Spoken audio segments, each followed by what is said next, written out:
So we've been talking about families matter. So the last 3 or 4 weeks we've talked about husband and wives and establishing a home and working on relationships, even enduring through difficulty. And guys, that's really the reality of family life. But another reality that families become is more than just a husband and wife. And I don't know if you remember that change, whether you were newly married or been married for some time, the excitement, the nervousness, the overwhelming sense of responsibility and the fear when you found out that now it's not going to just be me and the missus. God's brought somebody else into our family. And some of you, God brought 2 other people into your family. And so all these things begin to go through your minds. What kind of dad am I going to be? And what kind of mom does my child need? And the 2 becomes more than 2. And more changes begin to happen. And you begin to talk and use funny language. Things like binkies. I had no idea what a binky is. And all my friends, they would say, well, my son just lost his binky. And I'm not going to tell you what I thought. And so then we start hearing things about bumpies and diapers and monitors and blue or pink and different laundry detergent, and all this stuff is happening, and then you try to exist and do the best you can on minimal sleep. Things changed, and 2 + 1 became overwhelming. And a couple of comments that I've just heard recently, and I love these. New moms and new dads over the last year, and I wrote these down. And it's so powerful. How can something so small capture my heart so quickly? I never saw it coming. I don't deserve someone that is just this so perfect. And I had a dad tell me this just a few months ago. Well, what kind of dad am I going to be? What kind of mom am I going to be? Will I ever get another good night's sleep again? I can answer the last one. Yes, you will. But it won't be long, and it will never be like it was before, so just get used to it. You'll adapt, guys. And all of us had to adapt. I want to show you a little clip here from Full House.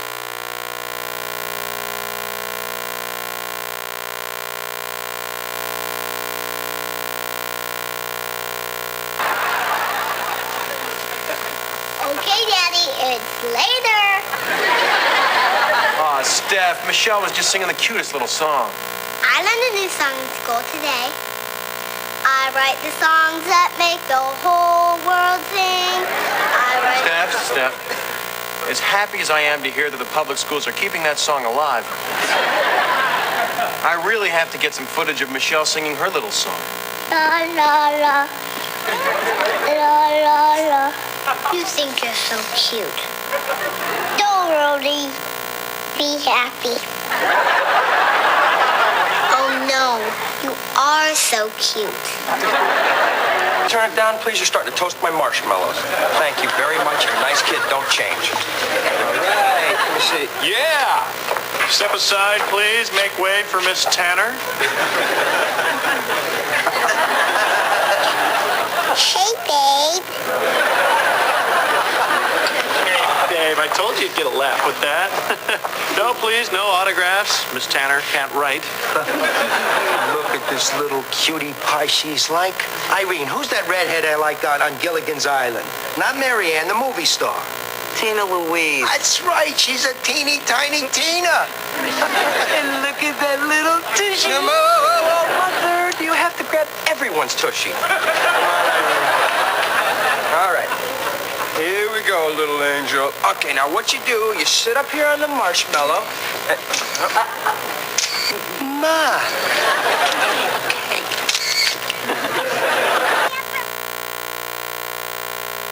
Guys, when you have kids, everything changes, doesn't it? Everything changes. And it's just so funny that you have to adapt. The family life is going to be a challenge, but it's also a lot of fun.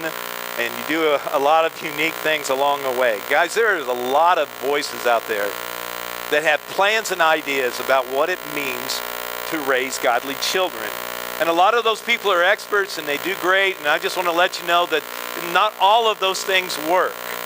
The one constant, though, whether it's an expert or an experienced individual who's raised kids, kids need and kids long for direction. And that's what we're going to talk about a little bit this morning. I like what one parent I read wrote, "I don't want my children to follow in my footsteps. I want them to take the path next to me and go further than I could have ever possibly dreamt." I love that. And I like that heart, and I like the dream, but I also understand there are still some things I learned in my life that I passed on to my kids to help them become people to contribute to the world around them, to be people who love their family, to be people who could take that next step and follow incredible dreams. A number of years ago, and you guys, a lot of you know the name, John Nobbenshoe and I were sitting down, and some of you guys know this and some don't, but all three of John's boys played some capacity of professional baseball. And I sat down with him one day and I said, "What did you and Bunny do to instill this drive in their life?" And I was looking for just a little clue or something to sit down and different things like that. I said, "What did you do?" And he said this. He said, "Bart, I did nothing. It was all Bunny, and I can't tell you how she did it." Thank you so much. Thank you for sharing, right?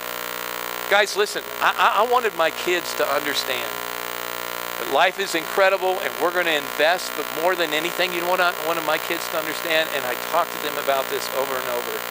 I wanted them to know about the day I invited Jesus into my life. I wanted to know about that process. What I wanted my kids to understand is that He is, and always will be the greatest decision I made. Whatever they want to do as kids, we knew when Kristen was this big that she was going to be a teacher because she was teaching everybody. She's 3. We knew that was going to take place. We saw different gifts and abilities in our kids, but we wanted to make sure that we instilled in them that the greatest decision in life is that relationship with Christ and knowing Him. So, guys, as we look at Deuteronomy 6, it's really what I would call an insurance policy. You know, in today's world, we're called to come out with what business calls mission statements, because every business that wants to be successful and have longevity, they stay in the lane that brought them there. So let's say a company has a great history with dealing with people. They make sure that they teach everybody, as you come into our organization, you need to understand that people are our focus. And so here we are in Deuteronomy 6. Israel is marching into the promised land. And they're promised it's going to be a land flowing with milk and honey. Abundance is going to be everywhere. They were in the midst of God fulfilling this dream and vision that He had promised them. And it was right there within their grasp. And the thing I love about Deuteronomy 6 is God standing back saying, "Guys, I want you to be successful. I don't want you to go in this new land and fail. This is a new land, a new nation. Other things are happening. When you get there, it's pretty heady, and I'm giving it all to you." God was just pouring out His blessings on them. Now let me ask you this morning, how do you react when you find yourself on easy street for an extended amount of time? You know what most of us do? Most of us get our eyes off the Lord instead of focusing on Him. And we get pretty sure of ourselves and as if we don't need God anymore. Guys, God didn't want them to get to this place. He wanted them to succeed. So He gives them guidelines. He tells them, "I want you to listen, I want you to follow, and then I want you to succeed." And really, if you just look at that, that'd be a great title for a New York bestseller list. Listen, follow, and succeed. Listen to God's pattern for your life. But not only listen to it, follow it, trusting His guidance and knowing that He's going to take you where you need to go. And then see your life succeed in the ways you can't imagine because you've plugged into the source. And what I see in life is most people want to skip number 1 and 2 and they just want to get to succeed. But listen, new nation, new people, a loving God, leading the way, and there's a condition, if the people would continue to follow Him. So look at Deuteronomy 6, verse 1. "These are the commands, the decrees, and laws the Lord your God directed me to teach you to observe in the land that you are crossing the Jordan to possess, so that you, your children, and their children after them may fear the Lord your God as long as you live by keeping all His decrees and commands that I've given you, and so that you may enjoy long life." It's pretty simple. And guys, it's really a powerful picture. Follow these things is what God's saying to him. I just want you to follow these things, and guess what? You're going to have a long life. You're going to have a fruitful life. And you look at it and you say, it's incredible. Guys, listen, God didn't save you. God didn't give you his word and love you and guide you so that you would crash and burn. That's good to understand. And it's good to hold on to and understand that's the God we serve. He wants you to make it in this life, to flourish, to have families that love each other, to grow strong together, to love others as yourself, and really to affect the world around you. Now, guys, we've talked about this verse before. You can look it up, 2 Corinthians 5:20. But I want you to understand the reason he does this, and it's there.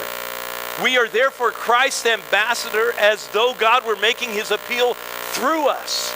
And so we implore you on Christ's behalf, be reconciled to God. That's what God wanted from this new nation. He wants them to understand, you are my ambassador. So you're in this world as if God is operating through you. He wants to make sure that everywhere we go, we infect, we challenge, we change people's life by the love of Jesus inside of us. So he says, you guys are stepping into this new land. I want to see you succeed. And then God warns them again in verse 3. And he tells them, hear, O Israel, be careful to obey so that it may go well with you and that you may increase greatly in the land flowing with milk and honey, just as the Lord your God of your fathers promised you. I actually love the form that God uses here. He used it with Cain. And here's what he said to Cain. Cain, things are going on, buddy. I can see it. If you do well, if you check your anger, you're going to be okay. But if you don't check your anger, sin is crouching at the door. It's the same idea. He's saying to you and me today, if you stay faithful, if you love the wife of your youth, what we talked about a few weeks ago, if you treat her with compassion and kindness, you're going to be okay. And this is what he says. Israel, listen. Listen. Put your thinking cap on. Be careful to obey. And look what he says there. Why? And I love that phrase. So it goes well with you. Honestly, guys, when people give that kind of warning sometimes in our lives, we hear them say, look, you need to do this so it doesn't fall apart. You need to act this way so this doesn't happen. And we always come back and say, I'd never do anything like that. God says, I want you to listen to what I'm saying. And be careful to obey in this new land so that you don't fail. What a God. To be able to stand back and say, I just want to see it go well with you. Hang in there. Listen to what I'm telling you. In fact, you'll do more if you'll just follow me. You'll increase greatly in the land flowing with milk and honey. Now, the next statement is essential, really, for the condition of increasing greatly. And God says again, Shema, he says again, hear, O Israel. Look at verse 4 through 6. He tells them, hear, O Israel, the Lord our God. The Lord is one. Love the Lord your God with all your heart and with all your soul and with all your strength. These commandments that I give you today are to be upon your hearts. Guys, do you see it? He gives them the end. We always want to know the end. What's the best way to do this? How do I make this work? What's the best way to operate this machine? We want to know the end. And God says, here's the end. And he tells them, first of all, the end is this. The Lord God is one. What does that mean? And why is it even important? Here's these children of Israel. They're leaving. They're moving into a new place, and everybody around has multiple gods. It's kind of an in vogue thing. Well, who do you serve? Well, God of thunder. Who do you serve? Well, I kind of like the God of rain. Who do you serve? Well, I like the God of hail. 2 o'clock today, put your cars up so you don't get hailed on, okay? All right, this is free advice from Trinity, okay? And all these gods are there, and all of a sudden, God says, look, when you go to a new land, don't look over the fence, and don't worry about what everybody else is doing. You need to understand, I am the source. I'm God. I am the creator of all things. There is no need to look for another. God is all you need. Guys, listen to that because it applies to us too. It's important in a world where every nation has multiple gods. Look what he says secondly. Love the Lord your God with your whole being. With everything you've got. He's giving you all these amazing things is what he's telling me. You don't need to look anywhere else. So love him completely. He tells them, memorize these words. Cherish them in your heart. Keep them close to your heart. Practice them in this new land and don't push them aside. Because guys, God's going to take care of you. Now think about this. Great words for a country just leaving captivity. Great words for a country who had just spent 40 years of wondering, God is here. Hold on to him. Now look at the complete picture because God secures the future. Look at verse 7 through 9. He says, these commandments that I give you today are to be upon your heart. Now look what he says. Impress them on your kids. Teach them. Talk about them when they sit at home and when you walk along the road, when you lie down and when you get up. He says this is what you need to hold on to. And really, that's that difference than what people try to tell us in our day and age. Let your kids be whatever they are. And just throw caution to the winds. Guys, this is proactive in the life of a child. The original there for impress means to impress diligently. It's taking the initiative to make sure, listen, that your kids know who God is. And then teach them that obedience to God is important. How important? Look what he says. Make sure you talk about God when you sit. He's being real practical here. When you get up, when they're going to school, when things aren't going well, when things are going great, you need to spend time and just say, look, this is incredible. God did this. We prayed about this. You know, my first recollection of all this stuff, and I've shared with you guys, is when I got saved and we prayed for a baby sister. And we were in a theological understanding, and my mom would come in after my dad did things with us. And she would sit down and say, you guys want to pray to Jesus? Sure. What do you guys want to pray about, baby sister? And my mom and dad were like, oh, great. And 4 little boys got on their knees every night and we prayed for a baby sister. May 20th, 1969, Rebecca was born. I was 9 years old. You talk about having an impact on a kid, and I came to know Jesus as my Lord and Savior. It happened again. About 6 months later, I get to school, and I'm in my new year at school, and I tell my mom and dad, I don't have a friend. What do I do? You know, dad, a little punch on the arm, and, you know, just be yourself, and somewhere in there, people will like you, and you'll be okay. And I tried that, and no one liked me. What am I supposed to do? My mom said, have you prayed? Can you pray for a friend? Listen, if you don't know this, the answer is yes. And so I began to pray. Halfway through the first semester, I met this short little red-haired guy named Gary Eggers, and we stayed friends until I graduated from high school. Look how practical it is. He tells them, impress on them. Tell them, show them. Be practical. Mom and Dad, it's our job to make sure our kids know who God is. Why? You guys have heard this. We're only a generation away from godlessness. If you don't impress, and you don't teach, and you don't demonstrate the wonder of God, the God that you serve, your kids are going to find out there's something else out there, and I think it's another God, and I need to pursue it. So guys, what's the best method? Make sure you follow God's command and live in such a way that your kids realize your God is a good God. You know, I know this is true. If your relationship with God is important to you, you know who knows it? Your children. Your grandkids. If you were to ask my kids what my favorite team in football was, I guarantee you all 4 of my kids would tell you in a heartbeat. They know it. They've known it for years. I'm one of those sick people that have Denver Bronco things all over my house, and I had it hid away, and my kids know it. Do your kids know your favorite restaurant? I bet they do. And I bet in an instant they could tell you what you like to eat. Do your kids know your favorite dessert? I bet they do, because you talk about it. Do your kids know how much you love Jesus? Because what comes out of your mouth is registering in their lives. You know, guys, what's funny is it always stops and starts in the home. And remember that we are ambassadors, as if God was making the appeal through us, because that's exactly what he's doing in your life, to your kids and your family.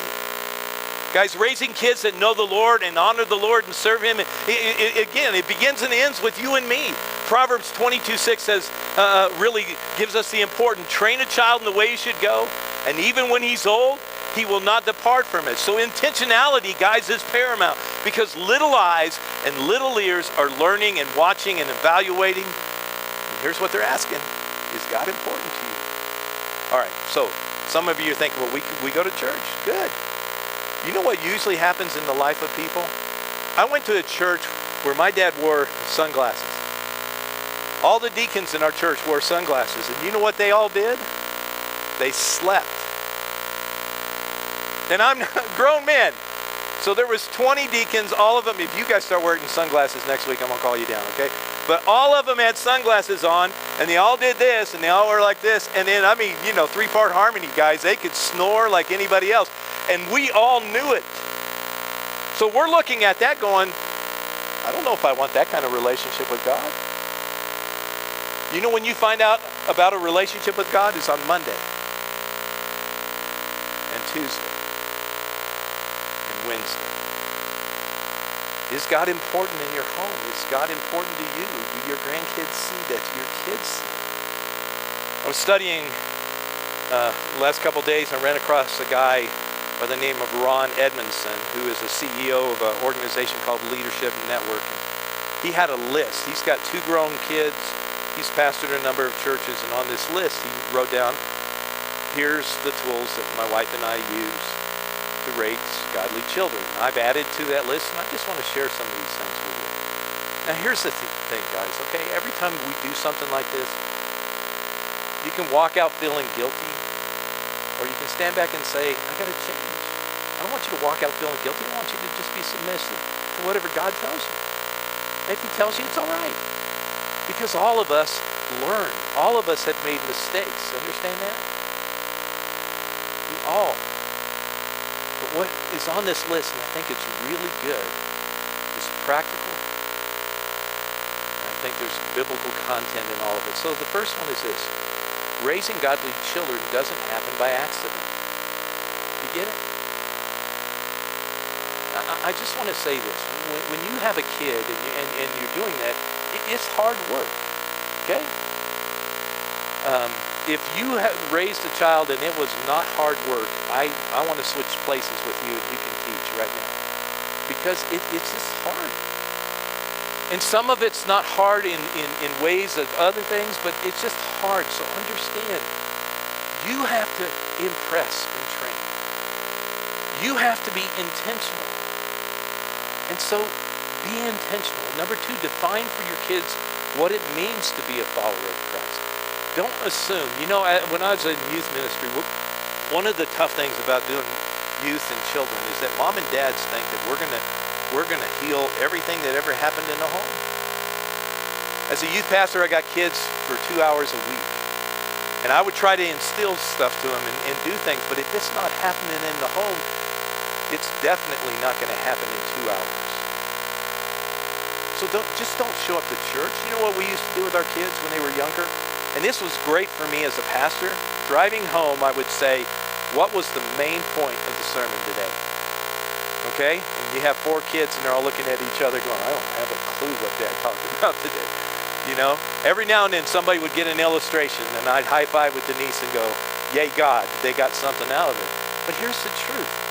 We just wanted to make sure. Because a lot of times we assume we come in here and our kids are getting it and life is good and everybody's listening. And the truth is, maybe not. So press in and talk to them. What does it mean to be a follower of Christ? At home, when you see things, there are things in Scripture that talk about us loving one another. There are things in Scripture that talk about us, different aspects of our relationship with others. Teach them those things. Number 3, and this is, to me is one of the biggest, strive to live like Jesus in your life. You know, the other day I got this little video from Kristen, and Chad is teaching Benjamin how to make, I don't know, I'm going to be real careful with what I say, how to make this sound, okay? And so Benjamin was going, because Dad was going, okay? You know how old Benjamin is? He's 5 months. 5 months. Now what you begin to learn as a parent is, if I stretch like this, my kids stretch like this. If I put salt on my potatoes, they put salt on their potatoes. Guys, listen to me. Kids mimic our behavior, so train them in a way that they'll understand who God is and then live it out. Teach a kid to live it out. That's what Proverbs is talking about, but there's also the other side of Proverbs. And I want you to hear this, because we always just think it's just talking about train a child in the way he should go, so we're going to teach godly things and do this. You also train a child in the way he should go, and if you do it the other way, they're going to hold on to it. So if you teach a kid not to respect others, guess what? They're not going to respect others. And you might be sitting there going, I wonder what happened. They saw you. You teach a kid how to attack other people, make fun of them, have a lack of integrity, whatever you teach, they will get. And then you'll have this mini-me. And someday you're going to look over and say, what happened? And you have to look in the mirror, okay? Number 4, I think. Instill basic principles of spiritual growth you want for your kids. So it's funny, years ago, Kyle was playing soccer and I was his coach, and so we'd sit outside and I'd teach him where to hit and how to dribble the ball and different things like that. For Taylor, I was his baseball coach, and so we had this little team in Arnett, Oklahoma, and it was T-ball. And I started doing some reading on T-ball and found out that little guys and gals can't throw from third base to first base. So I taught all my kids to bat to third base. And we were a scrub team early, and we ended up winning the championship because nobody could throw from third to first. You know, I'm a whiz kid. Look at this, okay? You guys know better, all right? But we have goals, don't we? So we look at our kids and we want them to understand reading and writing and arithmetic and definitely hygiene, especially when they get to junior high. So those goals are in our minds, and we stand back and look at it, and then we leave the spiritual things aside. Guys, if I'm impressing godly principles, you know what I'm going to teach my kids? I'm going to get on my knees with them at night and we're going to pray. Because they don't know how to pray. I'm going to teach them how to forgive, and especially raising 4 kids. It was a blast. We had a situation with Kristen years ago, and I guess Kyle was 4 and she was 2, something like that. And Kyle just wore his sister out.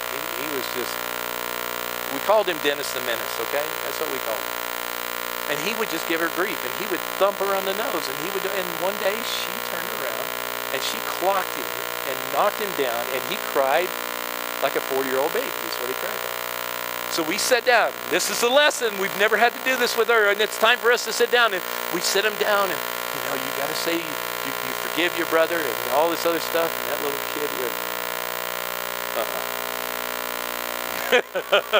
And so we thought it was cute. Back in the day, we'd been taking pictures and we could have sent it out on Facebook and stuff, but we didn't have those things back in the dark ages. So all this is going on, and we do it again. So then we tell her, we're going to take your binky. I don't know what it was. We were going to take something away, and she's just like, here. She ain't going to forgive, and she ain't going to learn this lesson. And so finally we just said, can you just go pat him? And so she walked up and she went like that. And we had to work later on what forgiveness was all about, okay? Guys, teach them to forgive. Teach your kids to serve others. You guys have heard this phrase from me. I know and I believe in my life I am standing on other people's shoulders. People have gone before me. I've done nothing in my life on my own initiative. Somebody else has set the way. We got lights because somebody discovered that a long time ago. Your kids need to learn to serve. Let them go over and pick up the trash of their neighbors. Let them shovel snow for somebody. Teach them to serve, because if you don't, they become self-centered. Does that make sense? Teach them how to give. I remember my dad sitting down, and there was 5 of us growing up, and Mom and Dad didn't have the finances. And I remember I was 12 years old. My dad and Mom came in, and they said, we can either buy you a church outfit or we can buy you jeans and a t-shirt for school. That was going to be my wardrobe for the year. Okay? Now, at 12 years old, I didn't cry and say, woe is me. I was just like, okay, I don't want the church outfit. So my brother and I, after the conversation, we determined that we're going to go mow yards. And so we started mowing yards, and we had 20 yards, and we mowed all summer. And back in the day, that was worth $5 a yard. So we split $100 a week. I get my first $50 that week, and I am a rich 12-year-old kid. I just want to let you know. Get to the house, kind of showing my money and everything, and my mom and dad come in, and they said, God gets 10%. And I said, he didn't do anything. It's not, I was just like, no, he doesn't. I don't think so. And have my mom and dad talk to me about tithing, which I had never even heard of before. And at 12 years old, I took $5 and we put it in the jar. And on Sunday, I got to wrap that thing up in an envelope and I got to give it. And that's when my folks started when I was a kid. Teach them to read God's Word. You know, there's so many incredible books out there for children, and you can go through those things with them. Teach them to do it. Teach them to listen to God's voice and obey. What does that look like? And just be the mom and dad that just press in. Next one. This is definitely a Bart Poole. Be practical, guys. You know, the truth is, theoretical living is not going to be followed, you know? So if I tell my kids, cast your cares on him because he cares for you, let me show you how to do that. It's easy to sit in the ivory tower and say all this stuff. It's harder to sit down and say, here's how the stuff works. So you tell your kids to pray about everything, okay? Is it okay to pray for a friend? Yes. Is it okay to pray for a test? Please, I've seen your grades. Is it okay to do these things? Yes, and do it. Pray with them. Teach them. Guys, Deuteronomy is really addressing the practical things of life as you stand, as you sit. You know, I've been fishing when Kyle was a kid, and we're out there, and it's just me and him, and we're catching fish. And in the background, the sun is setting. We were out in western Oklahoma, and I just looked and said, isn't God good? Because he made that. Talk to him about it. You get them up in the mountains, make sure that they understand that the King of Kings and the Lord of Lords created this. Let them know. Be practical as they sit and stand, rise and shine. Everything you do, it becomes an opportunity to teach, and then be practical as you teach. Show them.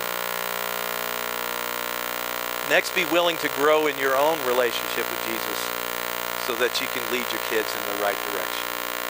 You know, I've shared this over and over when Promise Keepers kind of kicked in and things were going well. And I took a bunch of guys in Oklahoma, and on the way home, all these guys are going to do all this stuff. And when we get home, the wives are looking at him and say, you haven't been a spiritual leader in 15 years. Do you know where Genesis is? Now here's the thing. God changes your heart. There's some things that you might have to do as a couple to make sure we get this thing right. Men, we've all heard this, and maybe even some of you have said it. Look at your child and say, do what I say, not what I do. And I've had guys tell me this. Repeating those words somehow garner honor and respect from my kids. I want to tell you, bunk. You know what your kids see when you say that? Hypocrite. And they may not be old enough, but wait till they get to be about 15. We'll talk about that next week. But when they get to be that age, they're going to look at you and say, what? Little guys and gals, guys, are watching and their hearts are breaking when they see you say one thing and do something else. Be honest. If you're not there, walk together. If the kid sees that over and over and over and over and over in your life, they're going to begin to push God away, because if God is like their parents, they don't want any part of it. Does that make sense? Say what you mean. Be honest. If there's weaknesses, start working on them. mistake, listen to me. Own it. And that may be one of the hardest things to do. You know, growing up, Taylor was pretty active, and it just seemed like every time we were getting ready to do a big event, he broke something, you know, and usually it was something on his body. And he's getting ready to go to kindergarten. We're visiting. His first day of kindergarten, he was in a cast because he was being Taylor. It's just the way he was. And there was days I would get so stinking frustrated with that kid. About 3 or 4 years ago, something happened, and I came in, and we're sitting there talking, and I raised my voice, and I was just upset about something, and I look at him, and I see a 4-year-old version of my son. Now, guys, it is totally and completely devastating when you look at a 24-year-old kid and he cowers. Because when he was 5, I yelled at him. And I remember at 5 telling him I was sorry. I remember at 24 just stopping, putting my arms around him and saying, I'm so sorry that I created this kind of fear in your life. Own it. Ask for forgiveness and be better next time. I just want to let you know it's not a sign of weakness to own your mistakes, parents. You've taught your kids biblical principles. You've used biblical characters as reference. Everyone will get the impact as you stand up and say, look, even big people blow it. Right? Make sure they know. The next one, Ron had in there and I've got in there, and this has kind of been the foundation for our relationship with our kids. 4-letter word. Pray, pray, pray. All the time. And if you haven't figured that out yet, you need to get there. You're going to make mistakes. You're going to do some things that you didn't even know, and it's going to hurt your child. You're going to run up against things you don't even, can't even imagine, and you're going to have to go, what are we going to do? How are we going to handle it? Pray. Guys, I want you to know this. Prayer is not something flippant. It's not something that's a waste of time. Last week, a number of you were coming up and saying, Pastor, we want to help you out. We want to do something practical. We know all the things that are going on in your world. And I was just being honest with you. Pray. Just pray. Mom can mow my yard and you guys can pray and life will be good. All right? Pray. It designates dependency. It provides wisdom. It gives answers. It helps refine exactly what needs you have in your life as you pray. A couple more and then we'll be done. And this one is invaluable. Spend time with your kids. Just spend time with them. Now, sometimes job situations pull you away, and there's 2 parents, different things like that. But guys, I want to let you know, a couple things don't work in parenting. Being a couch parent never works. Sitting back with a throne and telling your kids, I want you to do this and this and this, and you don't do anything, you know, I want to say this as nice as I can. Get off your backside and go over and be a parent, okay? But absentee parenting doesn't work. And I understand life pulls you in and different things like that. You know what has happened in our day and age? Now it's just the easiest thing in the world. If the kids are giving you grief, you give them your iPad and you get an hour. That's not parenting. So set it down, shut the TV off, shut off the games, and just go play cars. Now, you know what I've noticed? About 15 or 20 minutes, and they're good. It's not like you got to play for 5 hours. You invest a little bit of time, there's a lot of return that comes with it, but be undivided in those minutes. Grandma and Grandpa, help mold your kids, read to them, imagine with them, take time, because every second you spend with them is an invaluable gift.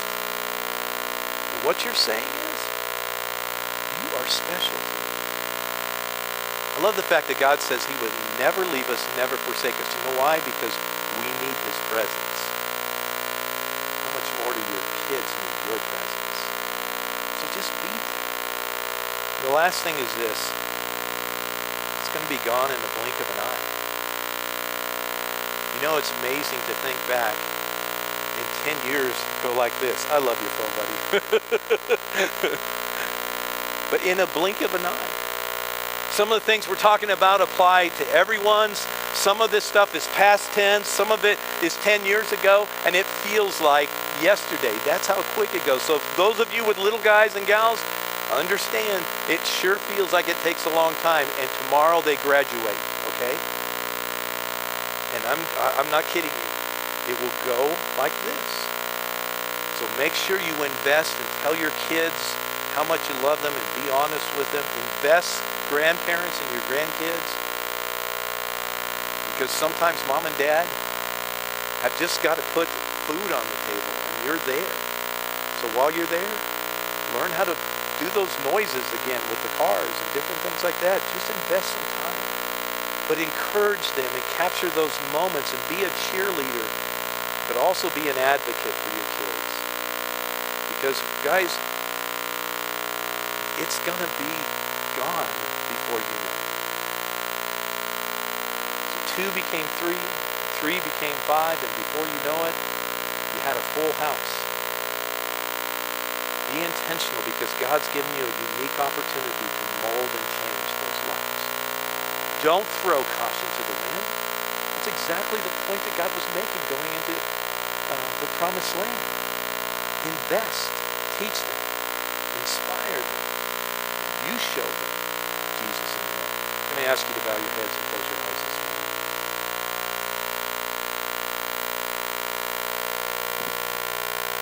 Guys, I understand there is a lot of information and stuff, and so if you want notes, I'd love to send you some. If you want to just sit down and talk, it'd be great.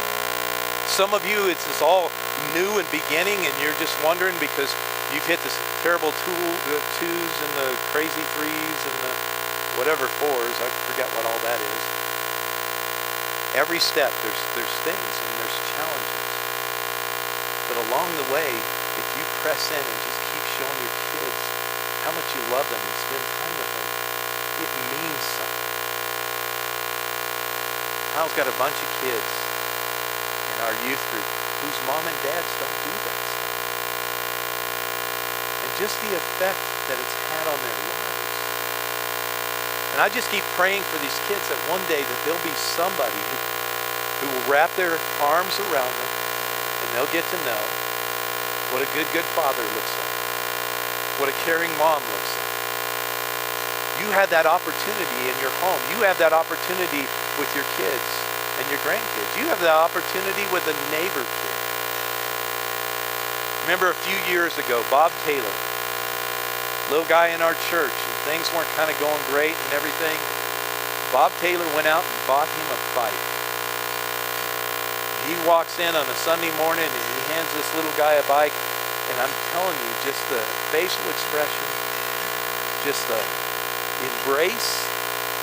And this little guy, maybe for the first time in his life, just understood that somebody else really meant something. Invest, impress, train. Father, I just want to pray for our church. And God, even writing this, I just over and over kept thinking, well, yeah, I blew that week and didn't do great here. God, just knowing that those times in my life where I just stood before you and sought forgiveness because I'm prone to make mistakes. God, also to be able to look now at the kids and realize they're not perfect. But God, some of the things that we were able to just press in and instill, we still see in their lives. And God, I also understand that there's years ahead and grandkids and everything else, and we pray for our family all the time. Just knowing that, God, you are salvation. You are the future. We just place them in your care. And so, God, I pray that same thing for our church. The influence we have as ambassadors for you, that we can touch the lives of the generation that's coming up.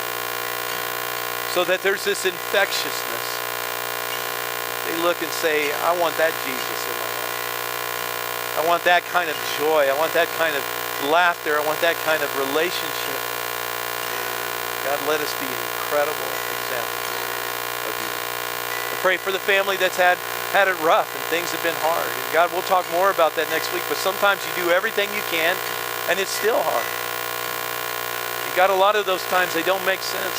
But God, don't let us grow weary in doing good, because you never know. So God, I pray for those families that kids, moms, dads, hearts will change. You're an amazing God. I just want to tell you we love you so much. We give all these things to you.